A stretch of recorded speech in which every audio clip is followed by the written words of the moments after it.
ہند میں انوکھا مرکز تحفظ دین، یہ دین کا ترجمہ ہے مرکز تحفظ دین۔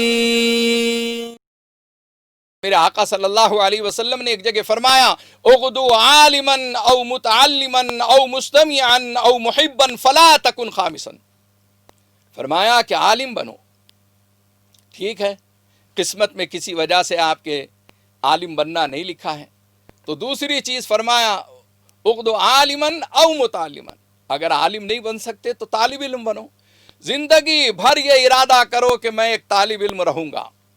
یہ علماء کو جو سندیں دی جاتی ہے، ڈگریاں دی جاتی ہے، یہ مولانا بن جاتے ہیں، یہ حافظ قرآن بن جاتے ہیں، یہ قاری قرآن بن جاتے ہیں، اس کے باوجود انہیں ہمارے اساتذہ جو ہے تاکید کرتے ہیں کہ اپنی زندگی کے اندر تم نے بہت زیادہ علم حاصل کر لیا، ایسا مت سمجھو، بلکہ اب سے تمہیں اس قابل سمجھا گیا ہے کہ علم کی روشنی تم حاصل کر کے دوسروں تک کے پہنچا سکتے ہیں۔ ہمیشہ مطالعہ کرتے رہنا اور اپنے آپ کو طالب علم سمجھتے رہنا۔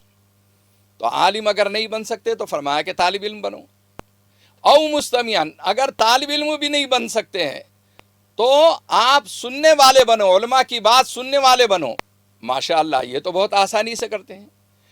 او مستمعن او محبن، ارے سن بھی نہیں سکتے تو محبت کرو، پیار سے اس دین کی نسبت رکھنے والے عالم دین، حافظ قرآن، قاری قرآن کا اکرام کرو، ان سے محبت کرو، اللہ کے لیے محبت کرو، اس لیے کہ اللہ نے اور اس کے رسول صلی اللہ علیہ وسلم نے ان کا مقام تم کو بتایا ہے۔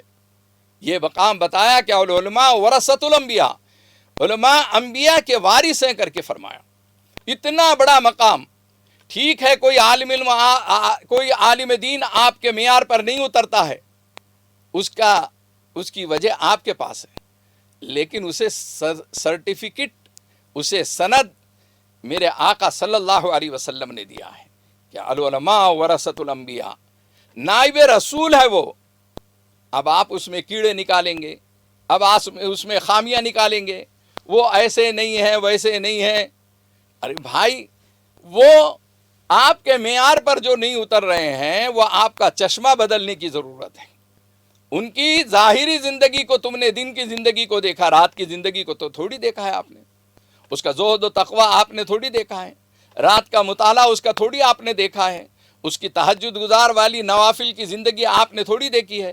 کیوں فتویٰ لگاتے ہو، کیوں انگشت نمائی کرتے ہو، کیوں بدنام کرتے ہو، کیوں ایسے چشمے سے دیکھتے ہو کہ جس میں آپ کو وہ نائب رسول نظر نہیں آتا؟ میرے آقا صلی اللہ علیہ وسلم نے فرما دیا نبی کی بات مانو، اور فرمایا او مستمعن او محبن، یا تو ان سے محبت کرنے والے بنو۔ چار چیزیں بتائی، عالم بنو یا طالب علم بنو یا ان کی بات سننے والے بنو یا ان سے محبت کرنے والے بنو، فلا تکن خامسا فتہلک، پانچویں نہ بنو کہ ہلاک ہو جاؤ گے۔ ہلاکت کی نشانی بتائی ہے، پانچویں بننے والوں میں تمہارا شمار ہے یا نہیں ہے؟ تم پوچھو، تم اپنے ضمیر سے پوچھو، استفتی قلبک، اپنے دل سے فتویٰ حاصل کرو۔ بہت سارے آج کے لوگ جو ہے بڑے بڑے ڈگریاں رکھنے والے، بڑا بڑا دنیا کا علم رکھنے والے، بڑے دانشور اپنے آپ کو کہلانے والے، بڑے بڑے اسلامی اسکالر کہلانے والے، فلا تکن خامسا، سن لو کہ پانچویں نہ بنو کہ ہلاک ہو جاؤ گے۔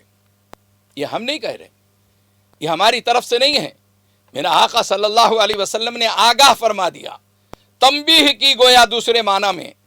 آپ عالم بنو، بڑی عمر میں بھی آپ علم حاصل کر سکتے ہیں، اطلبوا العلم من المہد الی اللحد۔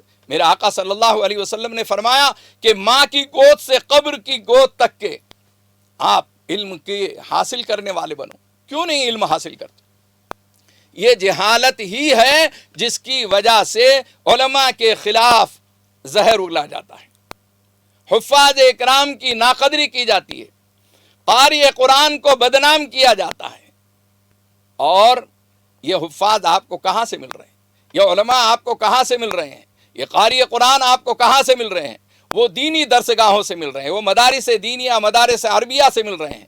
اسی لیے فرمایا کہ یہ مدارس دینیہ دین کے قلعے ہیں، ان کی حفاظت، ان کی بقا امت مسلمہ کا فریضہ ہے۔ امت کو اس کو حفاظت کے لحاظ سے، اس کی بقا کے لحاظ سے فکر کرنا چاہیے، پلان بنانا چاہیے۔ ہے ہند میں انوکھا مرکز تحفظ دین، یہ دین کا ترجمہ ہے مرکز تحفظ دین۔